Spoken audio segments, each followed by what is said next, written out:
지금 기독교 절기로는 순환절이라고 합니다. 예수님 부활하시기 40일 전 이렇게 해서 순환절이라고 하는데, 저희들 순환절을 맞이해서 이제 가상칠언, 예수님께서 십자가 위에서 하셨던 7마디 말씀에 대해서 살펴보고 있습니다. 지난번에는 아버지 저 사람들을 용서해 주십시오라는 그 첫 번째 말씀이 담고 있는 교훈에 대해서 나누었습니다. 오늘은 주님의 두 번째 말씀에서 이제 생각해 볼 텐데, 우리가 나눌 주제는 구원에 대한 것입니다. 구원은 기독교의 핵심 중에 핵심입니다. 예수님께서 모진 고난을 당하시고 십자가에 달려 죽으신 것은 우리의 구원을 위해서입니다. 예수님은 순교하신 것이 아닙니다. 그저 당신의 사랑과 희생이 얼마나 큰가를 보여주기 위해서 십자가에 달리신 것도 아닙니다. 그분은 우리를 죄와 사망에서 구원하기 위해서 죽으셨습니다. 따라서 기독교가 존재하는 가장 크고 중요한 이유 중에 하나도 사람들에게 이 구원을 알려주기 위해서입니다. 만약에 그것을 하지 않는다면 교회는 지독한 직무유기를 하는 것입니다. 교회는 단순히 어려운 사람들을 돕기 위해서 존재하는 것이 아닙니다. 또는 사회 정의를 실현하거나 정치 운동을 하기 위해서 존재하지도 않습니다. 교회는 결혼식이나 장례식 같은 어떤 종교적인 제의를 하기 위해서 존재하지도 않습니다. 교회는 사람들이 이 세상에서 좀 더 잘 살 수 있도록 지혜로운 말씀을 공급하기 위해서 있는 것도 아니고, 사람들에게 장수와 부귀영화 같은 축복을 주기 위해서 존재하는 것도 아닙니다. 그런 것들이 나쁘다는 게 아닙니다. 심지어 교회는 나쁜 사람을 착한 사람 만들기 위해서 존재하는 것도 아닙니다. 교회의 존재 이유는 그런 데 있지 않다는 말씀입니다. 교회는 예수님이 십자가에서 그러셨던 것처럼 죽은 영혼을 살리기 위해서 존재합니다. 다시 말해서 교회는 사람들의 구원을 위해서 존재하는 것입니다. 안타깝게도 오늘날 한국 교회가 그런 일을 잘 못하는 것 같습니다. 저는 그것이 현대 한국 교회의 가장 큰 문제점 중에 하나라고 생각합니다. 교회는 나오는데 구원이 뭔지, 어떻게 구원받는 건지 잘 알지 못하는 사람들이 적지 않습니다. 교회 내에 회심하지 못했거나 구원에 확신이 없는 교인들이 상당수가 됩니다. 제가 2년 전쯤인가 어떤 그 목회자하고 이렇게 좀 얘기를 나누는데, 이분이 굉장히 유명한 분이라 그 유명세 때문에 교인들이 막 몰려오는 그런, 많은 사람들이 거기 몰려오는 그런 그 교회 목사님인데, 이분이 이런 얘기를 했어요. 우리 교회 교인 중에 회심한 사람들이 한 50%나 될까 몰라요? 이러더라고요. 그 말을 듣고 제가 적지 않게 놀랐습니다. 성경은 읽는데, 기도는 하는데, 교회는 다니는데, 심지어 봉사도 하고 하나님도 믿는데 구원을 모르고 회심하지 못한 기독교인들, 교인들, 기독교라는 또 하나의 종교를 믿는 종교인들, 그런 사람들이 적지 않은 것입니다. 여러분 어떠신가요? 구원에 대해서 제대로 알고 있고 참으로 구원받은 그리스도인이십니까? 여러분은 자신이 구원받은 사실을 아시나요? 만약에 오늘 우리가 세상을 떠난다면, 만약에 내가 오늘 세상을 떠난다면 누구든 그렇게 될 수 있잖아요. 누구든. 그러면 천국에 갈 확신이 있으십니까? 만약에 이 문제에 대해서 조금이라도 의문이 있다면 오늘 말씀을 잘 들으시기 바랍니다. 예수님께서 십자가에 달려 두 번째로 하신 그 말씀이 구원에 대한 우리의 무지와 오해를 풀어주고 구원의 주님께로 우리를 인도해 주리라 저는 믿습니다. 이미 구원받고 확신 있고 예수님을 믿는 분들은 여러분이 얼마나 큰 복을 받았는지를 오늘 이 말씀을 통해서 확인하시고 첫사랑을 회복하는 그런 일이 있기를 바랍니다. 먼저 오늘 본문의 내용을 간단히 좀 살펴보도록 하겠습니다. 지난번에 본 것처럼 예수님께서는 다른 죄수 두 사람과 함께 골고다 해골이라는 곳에서 십자가에 달리셨습니다. 예수님의 십자가가 중앙에 섰고 두 죄수의 십자가가 양옆에 있었습니다. 이 사람들은 죄수로 묘사되어 있는데 개역 개정 성경을 보면 행악자라고 번역을 했습니다. 다시 말해서 범죄자라는 뜻입니다. 마태는 강도라고 이들을 지칭합니다. 예수님이 이 강도들과 함께 십자가에 달린 것은 예언의 성취입니다. 예수님이 오시기 전 700년 전에 예수님께서 악인들처럼 죽고 부자들의 묘실에 묻힐 것이라고 예언했던 이사야 선지자는 이사야서 53장 12절에서 또 다른 예언을 합니다. 보시죠. 그가 자기 영혼을 버려 사망에 이르게 하며 범죄자 중 하나로 헤아림을 받았음이니라.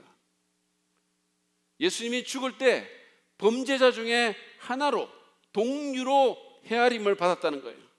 그래서 예수님께서 중앙의 십자가에 매달린 것입니다. 사실은 같은 종류의 범죄자인 두 강도가 서로 붙어 있고 예수님이 다른 편 끝에 매달리는 것이 자연스러워요. 그런데 그분은 범죄자 중 하나로 헤아림을 받아서 그들 사이에서 십자가에 매달렸습니다. 마치 그들과 동일한 범죄를 저지른 것처럼 말이죠. 아무튼 그런 상황에서 십자가에 매달린 예수님을 향한 사람들의 조롱과 모욕은 계속됩니다. 언어의 짱돌들이 마구마구 날아옵니다. 벌거벗고 피 흘리는 그 예수님께 예수님은 점점 가중되는 고통으로 견딜 수 없어 하시며 몸을 비트십니다. 이때 옆에 매달린 강도까지 나서서 예수님을 모욕합니다. 39절 말씀이죠. 예수와 함께 달려있는 죄수 가운데 하나도 그를 모독하며 말하였다. 너는 그리스도가 아니냐? 너와 우리를 구원하여라. 아마도 일그러진 얼굴로 악을 바락바락 쓰면서 이 말을 했을 것입니다. 근데 어쩌면 이게 정상적인 반응일지 몰라요. 이 사람은 지금 극한 고통에 시달리면서 죽어가고 있습니다. 그런 사람은 악에 받쳐서 분노의 말을 쏟아낼 수 있죠. 그런데 다른 편에 달린 강도는 그와는 전혀 다른 반응을 합니다. 40절에서 41절 말씀을 보실까요? 그러나 다른 하나는 그를 꾸짖으며 말하였다. 똑같은 처형을 받고 있는 주제에 너는 하나님이 두렵지도 않느냐? 우리와 우리가 저지른 일 때문에 그의 마땅한 벌을 받고 있으니 당연하지만 이분은 아무것도 잘못한 것이 없다.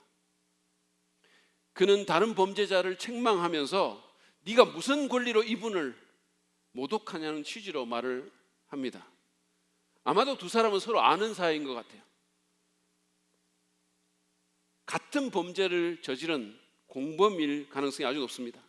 이 강도는 이어서 자신들의 십자가형은 마땅한 벌이라고 인정을 했고 예수님에 대해서는 잘못한 일이 없는 분이라고 말을 합니다. 그는 틀림없이 이 예수님에 대해서 이미 들어서 알고 있었을 것입니다. 왜냐하면 그 당시에 팔레스타인에서 예수님처럼 유명한 분은 없었으니까요. 그런데 그의 말은 거기서 끝나지 않습니다. 그는 예수님을 바라보면서 이렇게 말합니다. 42절을 보시죠. 예수님, 주님이 주님의 나라에 들어가실 때 나를 기억해 주십시오. 천국 가게 해달라는 거죠. 천국 가게. 자기가 저질렀던 그 모든 나쁜 죄 다 사면시키고 천국 가게 해달라는 겁니다. 여러분 어떻게 생각하십니까? 이게 말이 되는 부탁입니까? 여러분 이 사람은 흉악범입니다. 그냥 사형이 아니라 목매달아 죽이거나 이런 게 아니라 십자가에서 사형을 당한 것을 보면 이 사람은 최악의 범죄자라고 보면 됩니다. 웬만한 사람들은 십자가에서 안 죽였어요. 십자가에 달릴 정도면 이 사람의 삶이 어떠했을지 능히 짐작할 수 있습니다. 평생 나쁜 짓 했을 거고 많은 사람들을 괴롭혔을 거고 틀림없이 교회 같은 것도 안 갔을 것입니다. 그런 자가 마지막 순간에 주님께 모든 것들 다 사면하고 천국 가게 해달라고 부탁한 겁니다. 여러분 한번 생각해 보세요. 오늘날 정인이 양모 같은 사람이 감옥에서 N번방 사건의 조주빈을 꾸짖으면서 자신의 사면을 요청한다면 어떤 일이 벌어질까요? 민심의 분노가 들끓고 아마 악성 댓글이 순식간에 10만 개 이상 달릴 것입니다. 양심도 없는 거죠. 모든 정의감을 다 배반하는 거죠. 그런데 이 강도가 그런 짓을 한 것입니다. 더 놀라운 것은 주님의 대답인데 이게 바로 예수님께서 십자가에서 하신 두 번째 말씀입니다. 43절을 보시죠. 내가 진정으로 네게 말한다. 너는 오늘 나와 함께 낙원에 있을 것이다. 예수님은 그 강도가 그날 바로 주님 자신과 함께 낙원에 있을 것이라고 말씀하셨어요. 네 요청이 받아들여졌다라고 말하는 거예요. 네 모든 죄는 사면되고 너는 천국 간다라고 말하는 겁니다. 여러분, 낙원이라는 의인들이 있는 곳이잖아요. 근데 이 흉악범이고 강도인 이 사람이 죽는 즉시 그 천국에 있을 것이라고 약속하신 겁니다. 그것도 주님은 진정으로 네게 말한다라는 표현을 써서 이 말에 무게감을 더하셨습니다. 이게 말이 된다고 생각하십니까? 어린 시절에 동료 선수를 폭행한 쌍둥이 여자 배구 선수는 그것 때문에 무기한 출장 정지 벌을 받았어요. 국가대표에 무기한 들어갈 수 없다라는 징계를 받았습니다. 그런데도 지금 여론이 들끓고 있어요. 영구 제명해버리라는 겁니다. 그런데 이 강도는 평생 나쁜 짓만 하고 살다가, 그것도 그냥 무슨 폭력하고 이런 게 아니고 사람을 죽이고 그런 짓 하고 살다가 마지막 순간에 예수님께 몇 마디 좋은 말을 하고 영원히 천국에서 산다? 이게 말이 되는 거라고 생각하십니까? 정말로 받아들이기 힘들죠. 우리의 모든 정의감이 반발하죠. 있을 수 없는 일이죠. 그렇지 않습니까? 어떻게 이런 말도 안 되는, 파격이라는 말도 부족한 그런 약속을 거룩하신 주님께서 하실 수 있습니까? 우리는 고개를 갸우뚱할 수밖에 없죠. 그러나 이 이야기, 특별히 예수님의 이 두 번째 말씀은 기독교의 구원에 대해 핵심 본질을 머금고 있습니다. 이 이야기가 구원에 대해서 가르쳐 주는 것은 무엇일까요? 우리는 도대체 어떻게 해야 예수님이 말씀하시는 그 구원을 얻을 수 있는 걸까요? 사람이 진짜 구원받기 위해서 어떻게 해야 되는 겁니까? 먼저는 내 자신이 죽어 마땅한 죄인임을 인정해야 됩니다. 그게 오늘 본문이 우리한테 가르쳐 주는 거예요. 이 강도는 자기가 저지른 일에 대한 마땅한 벌을 받고 있어서 십자가 처형이 당연하다고 말을 합니다. 손과 발에 못 박히고 온몸이 피투성이가 돼서 사람들 앞에 수치거리로 죽어가는 것이 마땅하다라고 그렇게 말했어요. 그는 철저히 자신의 죄를 인정했고 그 사실을 자기 입으로 자백한 겁니다. 여러분, 이거는 결코 쉬운 일이 아니에요. 당장 그날 같이 옆에 달린 그 죄수 동료를 한번 보세요. 웬만한 사람들은 다 자기가 과하게 벌을 받는다고 생각합니다. 억울하다고 그러는 거죠. 다 자기 나름의 이유가 있는 거예요. 이 강도는 왜 얻겠습니까? 내 인생이 이렇게 꼬인 거는 내가 정말 지지리도 나쁜 부모 만나가지고 그래서 학대받고 자랐고, 그래서 학교 갔는데 선생이 나를 차별했고 사회가 나를 모독했고 여러 가지 이유들이 있죠. 그래서 억울하다고.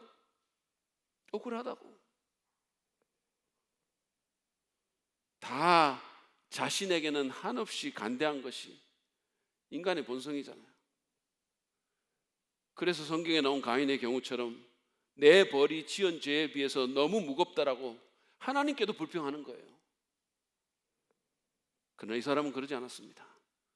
그는 자신이 죽어 마땅한 죄인임을, 정말로 가장 처참한 죽음을 죽어도 마땅한 죄인임을 공개적으로 그리고 진심으로 인정한 겁니다. 우리도 그래야 됩니다. 그러지 않으면 우리는 구원을 원하지 않을 것입니다. 자기가 병든 줄 모르는 사람은 건강을 갈구하지 않는 것 같죠. 내가 병이 건강한데 뭐 때문에 건강을 갈구합니까?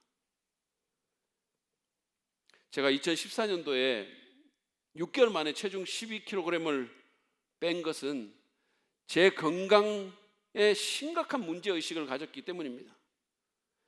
건강검진을 했는데 빨간 글씨로 고혈압, 고지혈증, 중성지방, 고콜레스테롤, 복부 비만에 5가지 문제가 있다고 그런 내용이 쓰여진 편지를 제가 받았어요. 그게 위기감을 조성했기 때문입니다. 그래서 누구나 10kg 뺄 수 있다라는 정말 훌륭한 책을 읽고 그 하시는 말씀에 순종해서 제가 그대로 한 겁니다. 식사량 반으로 줄이고 제가 너무도 사랑했던 믹스커피 그냥 끊고 수시로 치킨과 피자 먹자는 신학교 교수 마귀들의 유혹을 물리치고 꾸준히 운동하면서 집에 갈 때마다 계단 걸어서 올라가고 팔굽혀펴기 하루에 50개씩 70개씩 하고 러닝머신 뛰고 그러면서 6개월 12kg 감량의 대위협을 제가 이뤘던 거예요. 제가 이 말 한 것 때문에 오늘 오후부터 왜 지금은 그렇게 안 하냐는 어떤 여자에게 시달릴 줄 알지만 어쨌든 그때는 제가 그랬던 거예요. 심각성을 느꼈기 때문입니다. 말하자면 당시에 제 몸의 구원은 제 상태의 심각성을 깨닫고 인정하는 데서부터 시작되었던 거죠. 제가 그동안에 기독교 사역을 하면서 정말 수많은 복음 상담을 했는데 복음 상담을 해보면서 구원받지 못하거나 참된 회심을 못하는 사람들의 공통점 같은 거를 좀 봤어요. 근데 그 중에 하나가 뭐냐면 자신의 죄인됨을 인정하지 않거나 그 죄의 심각성을 깨닫지 못한다라는 거예요. 사람들이. 그런 사람들은 제대로 구원받지 잘 못하는 거죠. 죄가 없을 수는 없는데 뭐 죄가 있는 것 자체는 인정하겠죠. 그렇지만 죽어 마땅한 죄인은 아니라는 거예요. 자기는 그렇게까지는 죄인 아니라는 거죠. 무슨 구원, 예수님이 그렇게까지 필요한 건 아니라는 거죠. 그래서 여러분 교양 있고 비교적 착하게 산 사람들이 더 구원받기 힘든 경향이 있는 거죠. 교회에서 이렇게 자라나면서 착하게 큰 모범생들 제일 구원받기 힘들어요. 한 미국 목사님이 임종하려는 어떤 사람에게 신방을 가가지고 오늘 본문을 갖고 복음을 전했어요. 강도가 죽기 전에 예수님 믿고 구원받았으니까 선생님도 지금 예수님 믿으면 구원받을 수 있다는 취지로 그렇게 말을 하면서 믿으라고 권했어요. 그 사람이 가만히 듣고 있다가 이렇게 말했어요. 저는 강도가 아닌데요. 저는 강도가 아닙니다. 기가 막힌 얘기죠. 자기는 그런 저질이 아니라는 겁니다. 나름 괜찮게 착하게 살았다는 거예요. 그런데 여러분 성경은 모든 사람이 죄를 지어서 하나님의 영광에 미치지 못한다라고 지적합니다. 우리가 같은 죄를 지어도 그 죄를 받는 대상이 누군가에 따라서 벌이 다른 것처럼 우리가 짓는 모든 죄는 이 세상을 창조하신 내 인생의 주인이신 하나님에 대한 죄이고 그 무한하신 하나님에 대한 죄는 무한하신 대가가 있는 거예요. 그래서 성경은 죄의 삭은 사망이라고 선언합니다. 여러분 우리 모두는 거룩하신 하나님 앞에 다 추고 마땅한 죄인들이에요. 교양과 여러 가지 것으로 적당히 가리고 살지만 우리 안에는 만물보다 더럽고 부패한 그런 죄의 씨앗과 또 열매들이 있죠. 은밀하게 감추어진. 선한 목자 교회를 담임하는 유기성 목사님은 목사님의 아들로 태어나서 열심히 교회 다니고 크면서 착하다는 소리 정말 많이 들었다 그래요. 얼마나 또 착하게 생겼습니까? 그리고 신학교에 가서 결국은 목사님이 되기도 했어요. 근데 그때까지 그는 자신이 괜찮은 사람이라고 생각한 겁니다. 그러다가 자기 안에 있는 죄의 실체를 본 겁니다. 하나님의 은혜로 은밀하게 감추어진 그 많은 죄를 직면하게 된 거예요. 자기는 남들보다는 낫다고 생각한 그 교만, 속에는 온갖 더러운 것들이 들어앉아 있는데 거룩한 체 하면서 심지어는 남을 가르치기까지 한 그 위선,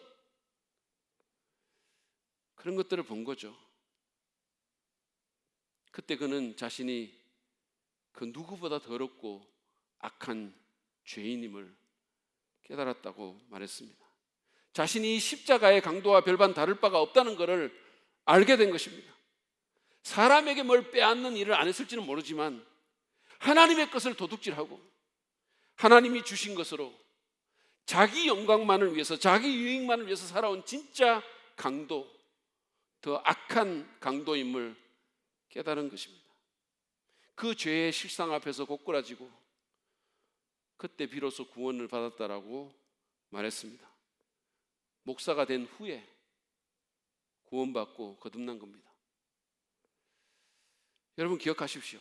우리는 자기가 죄인됨을 깨닫고 인정하기까지, 그 죄의 심각성을 참으로 깨달을 때까지 구원받을 수 없습니다.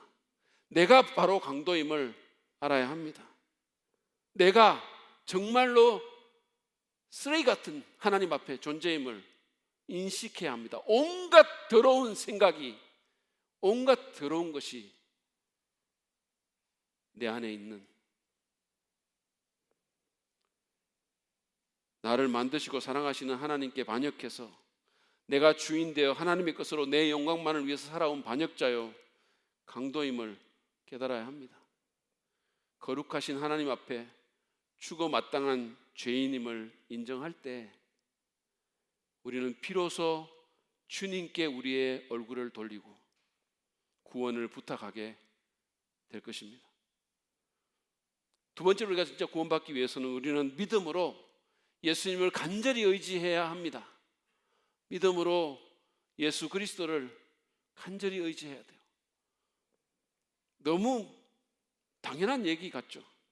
여러분, 이 강도는요, 예수님에 대해서 올바른 지식을 갖고 있었습니다. 예수님에 대해서 다는 몰랐지만 그러나 바르게 알고 있었어요. 그는 예수님이 아무것도 잘못한 게 없는 분이라고 말했습니다. 아마도 예수님께서 그 전에 했던 말씀, 십자가에 달려서 용서의 기도를 드리는 그 말씀을 듣고 마음에 감동을 받았을지 몰라요. 아무 잘못이 없는 분이라고. 복음서의 십자가 이야기에서 빌라도, 헤롯에 이어서 세 번째로 이 강도가 예수님의 무죄함에 대해서 말을 한 겁니다. 뿐만 아니라 그는 예수님을 주님이라고 부르면서 그분의 왕되심을 인정했습니다. 주님의 나라라고 말한 것은 그분이 그 나라의 왕이라는 뜻이죠. 무엇보다 그는 이 예수님을 믿음으로 간절히 의지합니다. 예수님, 주님이 주님의 나라에 들어가실 때 나를 기억해 주십시오. 그렇게 말하며 자신의 믿음을 고백한 거죠. 이게 별것 아닌 것처럼 보이시나요? 우리가 이런 상황에서 이렇게 말하면 별거 아닐 수 있어요. 지금과 같은 상황에서. 그러나 이 사람은 지금 십자가에 못 박혀서 극한 고통 가운데서 죽어가고 있음을 기억해야 합니다. 너무 아프고 너무 고통스러워서 차라리 죽는 것을 구하는 상황이에요. 그거 외에는 아무것도 생각이 안 나는 상황입니다. 무슨 말이든 한마디라도 하고 싶겠습니까? 그런 상태에서 그가 예수님께 이 말을 했다는 것은 주님에 대한 그의 믿음이 얼마나 간절한가를 드러내는 것이 아닐 수가 없습니다. 이 극한 상태에서 주님을 부르며 구원을 요청한 것은 그에게 십자가 그 고통보다 구원의 문제가 더 심각했기 때문입니다. 그는 십자가에 죽는 것보다 더 무섭고 끔찍한 것이 있음을 알았습니다. 그것은 지옥에서 영원히 고통받는 것이었어요. 이 사람에게 있어서 구원은 받으면 좋고 안 받아도 그만인 문제가 아니라 마지막 힘을 짜내서 요청해야 할 정도로 절박한 문제였습니다. 구원에 대해 그리고 구원자에 대해서 눈이 떠인 겁니다. 성령께서 역사하셨다고 저는 생각합니다. 오늘 많은 사람들이 구원에 대해서 그리 절박하지 않고 따라서 구주 되신 예수님을 간절히 의지하지 않습니다. 제가 청년 때 그 토요일마다 제가 예수 믿고 나서 너무 감사해서 토요일마다 전도 성경 공부를 한 적이 있어요. 한 번은 제가 복음에 대해서 엄청 흥분해서 말을 하는데 거기 온 한 자매가 처음 한 자매인데 연신 하품을 해대더니 끝나고 나서 이렇게 말하는 거예요. 아니 이 좋은 날 도대체 왜들 이러시는 겁니까? 눈에는 눈물이 그릉그릉 맺혀 있었어요. 은혜 받아서 그런 게 아니라 하도 하품을 해서 그런 거예요. 그 이후로 저는 설교 후에 눈에 눈물이 맺힌 사람을 의심합니다. 그러나 여러분 생각해 보세요. 구원만큼 중요한 게 어디 있습니까? 그 자매는 그걸 몰랐던 거죠. 그러니까 이 좋은 날 왜 이러는 거예요? 이 좋은 햇살 비치는 토요일에 왜 이 좋은 집에 모여서 왜 이런 일을 하고 있냐는 거예요. 구원보다 중요한 것은 없습니다. 그것은 우리의 영원한 운명을 좌우하는 겁니다. 여러분 병원 응급실 한번 가보세요. 거기서 우리는 수많은 절박한 사람들을 만납니다. 자신의 건강 또는 사랑하는 사람의 생명을 위해서는 무슨 일이든 하겠다는, 어떤 대가든 지불하겠다는 수많은 사람들이 거기에 있습니다. 자존심도 교양도 사회적 신분도 다 내려놓고 살려줄 의사를 간절히 의지하는 사람들이 거기 있습니다. 구원이 그보다 덜 중요한가요? 덜 절박합니까? 결코 그렇지 않습니다. 그것은 내가 영원히 살아서 천국에서 영혼을 보낼지 아니면 영혼이 멸망을 받아 지옥에서 나의 영혼을 보낼지를 결정하는 문제입니다. 저는 청년 때 제가 복음을 듣고 제가 죄인인 줄 알게 됐어요. 사실은 제가 죄를 많이 짓고 살아온 사람인데도 처음에는 그것도 잘 몰랐어요. 그렇게 죄를 많이 지어놓고도 별로 그게 심각하게 인식이 안 됐어요. 그러다가 죄인인 줄 알게 됐고 구원받지 못한 것을 알았고 만약에 이런 상태에서 예수님이 오시거나 내가 죽게 되면 지옥 가게 될 것을 알았어요. 너무 절박해졌었어요. 그래서 주변에 부흥회하는 교회 막 찾아다니고 심지어는 저희 외할머니와 권사님들 모임하는 그 모임까지 제가 갔었어요. 너무 구원받고 싶었어요. 너무 절박했기 때문입니다. 여러분 구원받기를 원하십니까? 간절한 믿음으로 구주 예수 그리스도를 의지하시기 바랍니다. 그분만이 여러분의 자녀와 사랑하는 사람을 구원해 주십니다. 그냥 하나님 믿는 게 아니에요. 여러분을 위해서 십자가에 달리신 예수님을 믿어야 됩니다. 제가 지난 구정 때 교회에 와서 그 책 정리를 목양실에서 하는데 새롭게 하소서라는 유튜브 방송을 틀어놓고 일을 했어요. 근데 한 유명한 여자 연예인이 나와서 신앙 간증을 했습니다. 거의 2시간가량 이렇게 진행이 되는데 그 입에서 하나님 얘기가 계속해서 나오는데 2시간 동안 예수님이라는 단어는 단 한 번도 나오지 않았어요. 예수님께서 자신을 위해서 어떤 일을 했는지에 대해서 단 한 번도 제대로 말하지 않은 겁니다. 너무 안타까웠어요. 여러분 우리는 그냥 하나님을 믿는 게 아닙니다. 그냥 하나님은 유대교도 믿고 이슬람도 믿어요. 우리는 우리를 구원하시기 위해서 십자가에 달리신 예수 그리스도의 하나님을 믿는 거예요. 그리고 그 예수님을 통해서 하나님께 나가는 거예요. 그래서 우리가 기독교인 것입니다. 그리스도교예요. 우리는 하나님교가 아니라 그리스도교입니다. 예수교입니다. 그래서 우리의 모든 초점이 예수님께 가 있어야 돼요. 특별히 구원에 있어서는 더 그런 거예요. 그냥 막연히 하나님이 아닙니다. 우리의 죄를 지고 십자가에 달리신 예수 그리스도를 믿음으로 간절히 의지하십시오. 이 강도처럼 여러분의 영혼을, 여러분의 영원한 운명을 그분에게 의탁하시기 바랍니다. 여러분의 자녀와 사랑하는 사람의 구원을 위해서도 마찬가지입니다. 여러분에게 이 강도와 같은 절박함, 간절함이 있으십니까? 내 자녀가 인류 학교 가고 좋은 데 취직하는 것보다 그 아이의 구원을 더 간절히 원하십니까? 부모님과 친구의 영혼을 위한 구원에 이런 절박함이 배어져 나옵니까? 구원의 중요성을 인식하고 예수님에 대한 간절함을 회복해야 됩니다. 그래야 사람이 구원받을 수 있는 거예요. 구원은 정말로 놀라운 선물이기 때문입니다. 마지막으로 우리가 참으로 구원받기 위해서는 구원이 전적인 주님의 은혜임을 깨달아야 합니다. 구원은 전적으로 주님의 은혜입니다. 오늘 이 본문의 얘기, 특별히 예수님의 제2연이 분명히 보여주는 가장 중요한 교훈은 바로 그겁니다.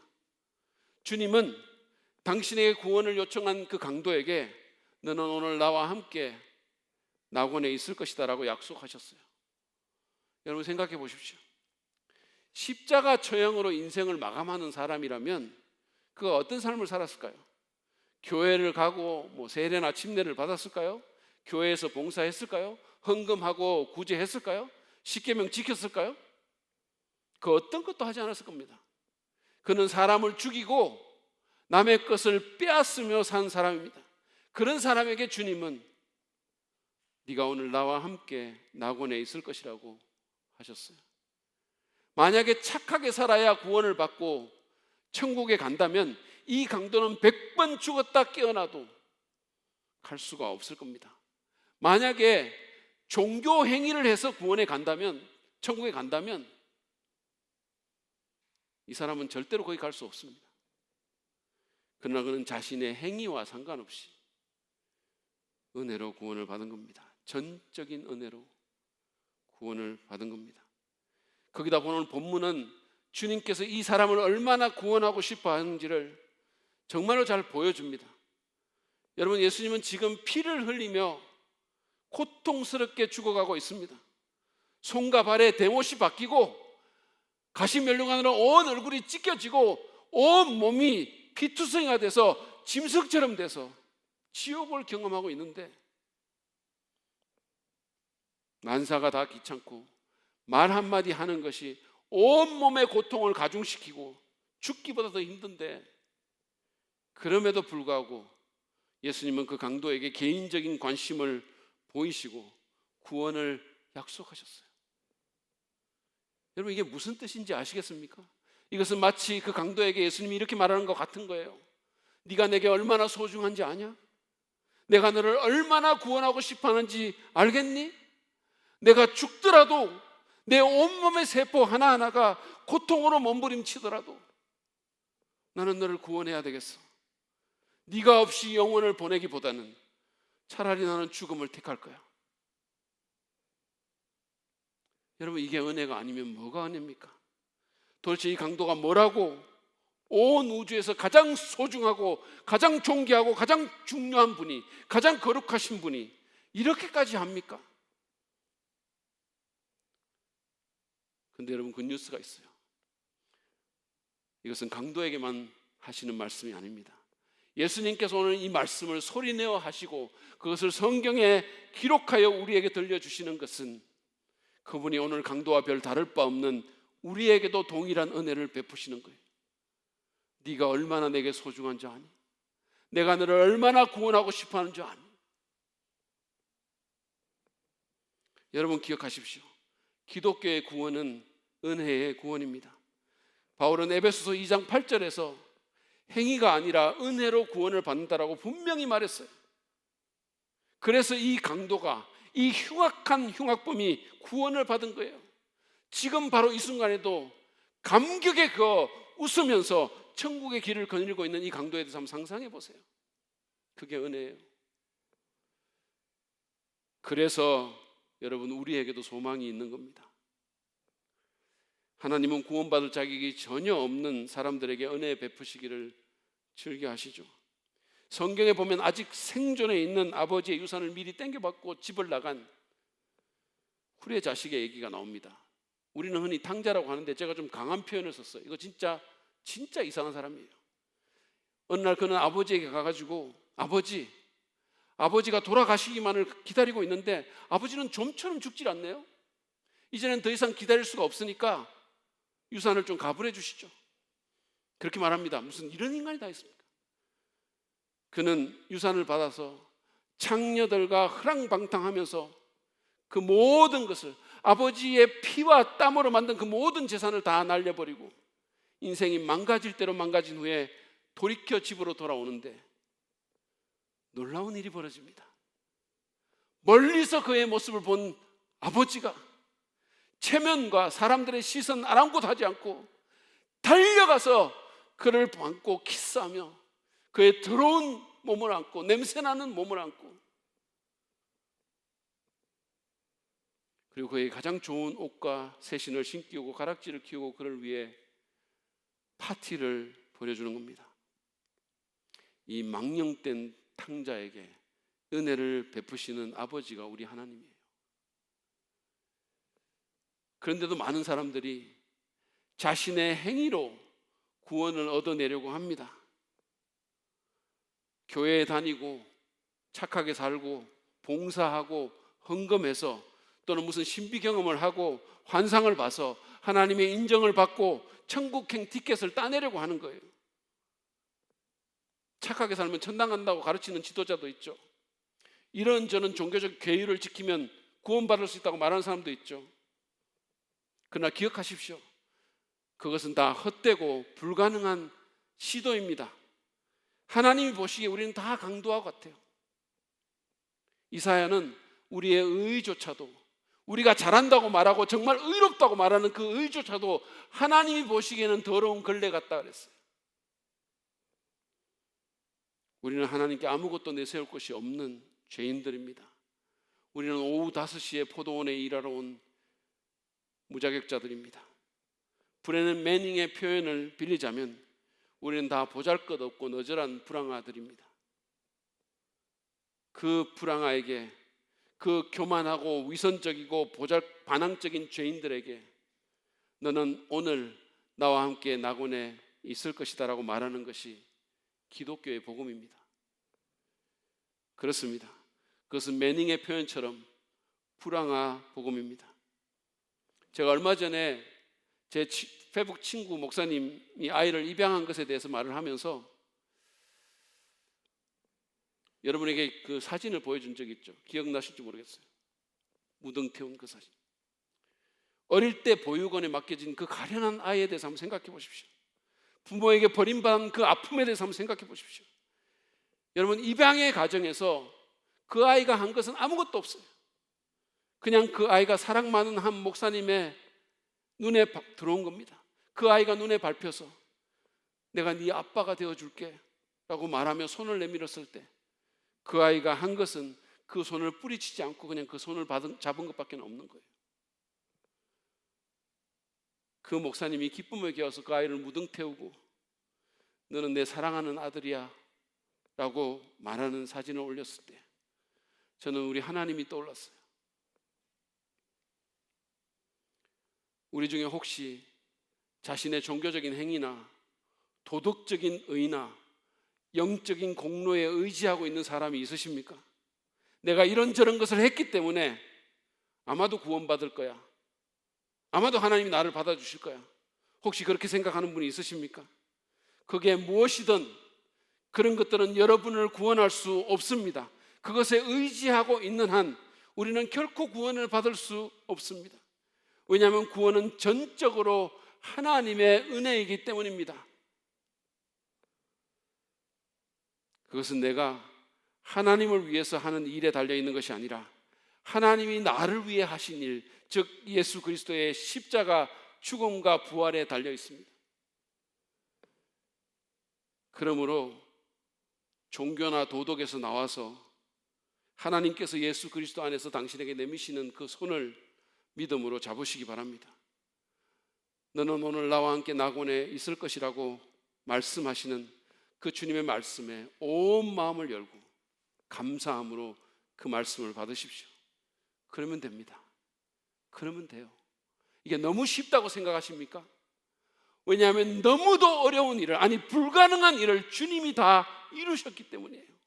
우리를 위해서, 우리를 너무 사랑하셔서, 우리와 함께 영혼을 보내기 원하셔서. 이미 그 음성에 반응한 사람들, 십자가 사랑과 은혜로 구원받은 분들, 여러분 그 은혜를 기억하고 묵상해 보십시오. 그 은혜를 받은 우리가 어떻게 살아야 될지 한번 생각해 보시기 바랍니다. 강도요, 불황하여 보잘것없는 죄인인 우리에게 베푸신 그 무지막지한 은혜를 생각해 보세요. 여러분, 우리가 어떤 존재입니까? 우리가 서로 모르니까 지금 이러고 앉아 있는 거지, 우리가 만약에 우리 마음에 있는 것을 서로 볼 수 있다면 여기서 그대로 앉아 있을 사람이 누가 있겠어요? 그 죄인을 은혜로 구원해 주신 그 은혜를 생각해 보세요. 그리고 그 은혜를 기억하고 매일의 은혜를 사모하며 살아가십시오. 내 의지나 행위가 아닌 부어주시는 은혜의 힘으로 살아가시기 바랍니다. 그리고 내가 받은 그 은혜를 다른 사람들에게 베풀어 주십시오. 나는 은혜 받고 다른 사람에게는 은혜로 행하지 않는 수많은 사람들이 있어요. 나는 은혜 받고 다른 사람에게는 정의를 요구하는 사람들이 얼마나 많은지 몰라요. 은혜 베푸십시오.